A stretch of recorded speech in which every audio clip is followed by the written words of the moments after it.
مجھے فخر ہے اس چیز کا کہ اس کے باوجود کہ ہمارے پاس کوئی امریکن ڈالرز نہیں آ رہے تھے، ہم نے اپنی اکانومی کو اٹھایا اور یہ جو 17 سال کے بعد بہترین ہماری اکانومی اٹھ رہی تھی۔ تو میرا آج سوال یہ ہے، کون ذمہ دار تھا اس رجیم چینج کا؟ آپ سارے میری آج بات غور سے سنیں۔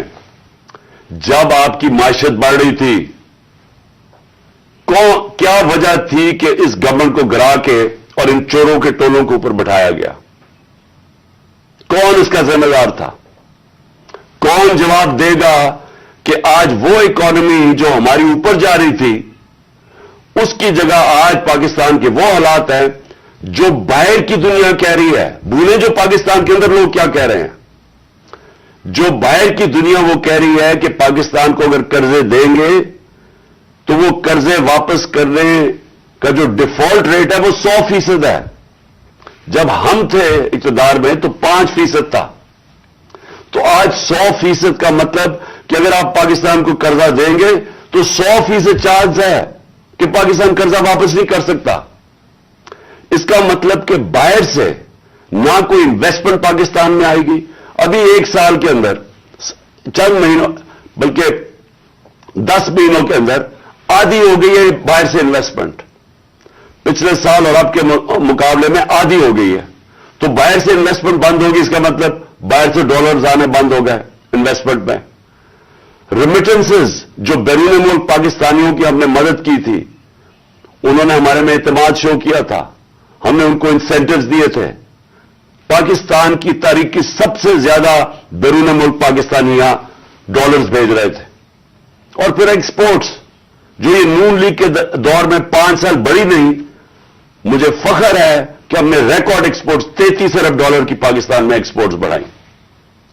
اور پھر ہم نے ٹیکس کلیکشن، جو میں ابھی کہہ رہا ہوں کہ آمدنی ہوگی تو لوگوں پہ پیسہ خرچ کیا جائے گا۔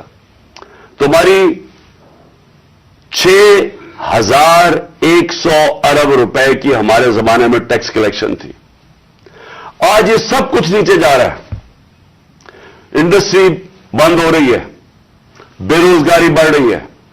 ہمارے زمانے میں، اور زمانے کی بات کر رہا ہوں 7-8 مہینے پہلے، فیصلہ آباد کے اندر ٹیکسٹائل کا مزدور نہیں ملتا تھا، باہر سے لانا پڑتے تھے۔ ریکارڈ ٹیکسٹائل انڈسٹری کی سیل تھی۔ تو آج بے روزگاری بڑھ رہی ہے، 50 سال کے بعد سب سے زیادہ مہنگائی ہے۔ آج ہمارے ملک کا یہ حال ہے کہ نہ باہر سے کسی کو اعتماد ہے اس حکومت کے اوپر، اور 88% پاکستان کے جو انویسٹر ہیں، جو بزنس مین ہیں، انہوں نے کہا کہ ہمیں اس حکومت پہ اعتماد نہیں ہے۔ تو میرا سوال میرے 2 سوال ہیں آج۔ پہلا تو سوال یہ ہے کہ جب باہر سے پیسہ ہی نہیں آ رہا اور ہم نے اپنے قرضے کی قسطیں واپس کرنی ہے ڈالرز میں، ہم نے جو بجلی کے کانٹریکٹ سائن کیے ہوئے ہیں وہ ڈالرز میں کیے ہوئے ہیں، جو کیپیسٹی پیمنٹ ہے چاہے بجلی استعمال کریں یا نہ کریں، یہ جو پچھلی حکومت نے سائن کیے وہ ڈالرز میں کیے ہوئے ہیں، ڈالرز میں پیسے دینے ہیں۔ تو جب ڈالرز آ ہی نہیں رہے پاکستان میں اور کم ہو گئے آنا، قرضے ہمارے بڑھتے جا رہے ہیں، تو آگے پاکستان کیسے آگے چلے گا؟ ایک ہی امید لگائی ہوئی ہے انہوں نے کہ کسی نہ کسی طرح جا کے چائنا کے پیر پکڑے یا ہم IMF کے پڑے کہ ہمیں وہ پیسے دے دیں۔ لیکن وہ تو کینسر کا علاج ڈسپلن سے ہے، وہ تو تھوڑی دیر آرام آئے گا پھر قرضے تو بڑھتے جا رہے ہیں۔ طریقہ صرف ایک تھا جو ہم نے کوشش کی کہ ملک کی دولت میں اضافہ ہو۔ جب آپ کے ملک کی دولت میں اضافہ ہوگا تو آپ قرضے واپس کریں گے۔ تو آگے تو ان کے پاس کوئی روڈ میپ ہی نہیں ہے۔